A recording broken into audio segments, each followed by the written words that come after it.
We're back with our ongoing series, Mr. Smith Goes To. Well, we love this series. Harry, this morning you are talking about the power of forgiveness. That's right. By now, we've all seen that powerful moment in a Texas courtroom when a young man chose to forgive the woman who killed his brother. It's not the first time, though, that we've seen people forgive in the midst of tragedy. So what is it that gives certain people that power? If you truly are sorry, I know I can speak for myself. I forgive you.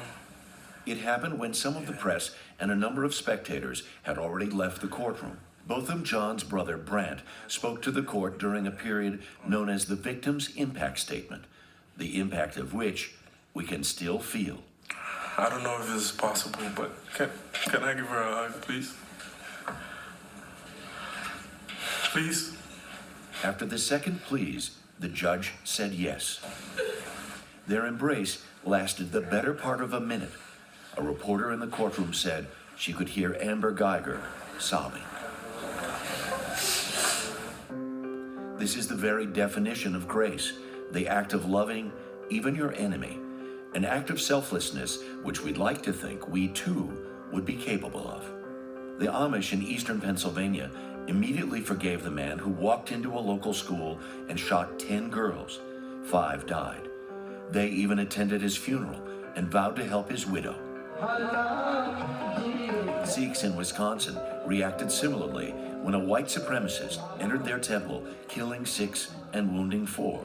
Their message? Forgiveness and peace. When Dylan Roof shamelessly took the lives of 9 members of the Emmanuel AME Church in Charleston, the faithful there found love enough in their hearts to forgive as well. Hoda spoke with them.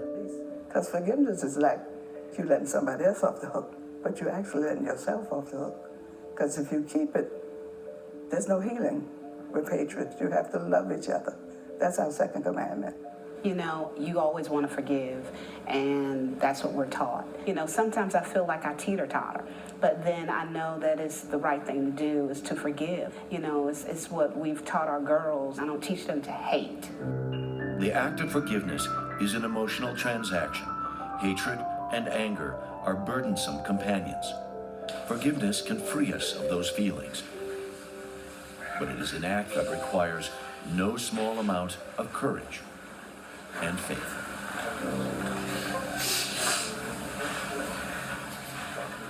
So can I tell you a story? Yes. I'm in church years ago. Sermon is about the Lord's Prayer. And there's a portion in the Lord's Prayer where it says, forgive us our trespasses as we forgive those who trespass against us. And the guy says, think about that for a second. Is there someone in your life for whom you just have this Jones, this thing that person just drives you nuts? You need to let that go. Yeah. So I said in the corporate prayer, I did it. I did this thing. Yeah.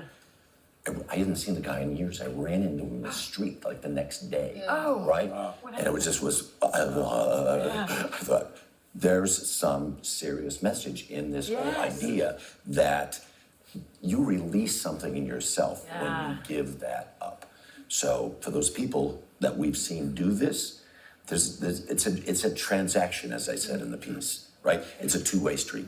I don't know if I It's could like do the it. give in forgiveness. It's like you have to give. It costs you something, Right. but it also repays something and helps you heal. As a human, it's also counterintuitive to some degree. As a family member, that young man in Texas, what you just saw, I mean, that was one of the most unbelievable things I've ever seen. Right. His That is mother- a difficult thing to do. I feel like it is just I a only pray. witness to like, it felt like God himself is in that moment. I mean, I know That's a good people point. believe If you saw different it- things, but when I saw that, I thought, there's proof that God exists. Well, look in Harry's piece. It is a faith-based sort what I was of gonna theme, say. right? For all of us. There are many I people. remember when we did that interview with those folks. Those women from Right. from South That was Carolina, and that unbelievable, too. that by the way is the common thread. There's also the woman whose child died in Columbine. She forgave the shooter and met with the shooter's mother, and again Right. it was her faith. Like I think that seems to be. Well, the you know common why? thread. Because it's not human. It's supernatural. Yes. It is It supernatural. is. To be able to forgive is so far and above what I think we're capable of that we Right. do feel feel it's divine. Right, you're supposed to yell in that victim's Yes. moment that they have at the end of the course. You're supposed to Certainly. yell, I hope you go to jail. I hope Rotten you hell. took my Yeah. sister and my brother. And for him to exude so much grace Yeah. is just The spirit it's why takes over. the spirit takes over. On the other That's hand, it. Yeah. That's it.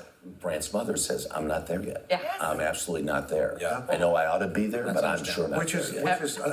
an amazingly honest emotion as well. Yeah. And I think Takes God time. is patient with our Yeah. journeys. Yeah. You know? We better hope so. Yeah, exactly. Harry, that was Harry awesome. hasn't been back to church Now, since. Harry, Harry, you're the most experienced broadcaster here. Yeah. How do we go from that to the mighty pop stars? Let's go. Let's take a beat. You know what? Actually, we got weather first. Weather interlude. Think of me as an amuse-bouche between Harry almighty buffer. and Carson. Yes, yes. And by the way, your voice, I know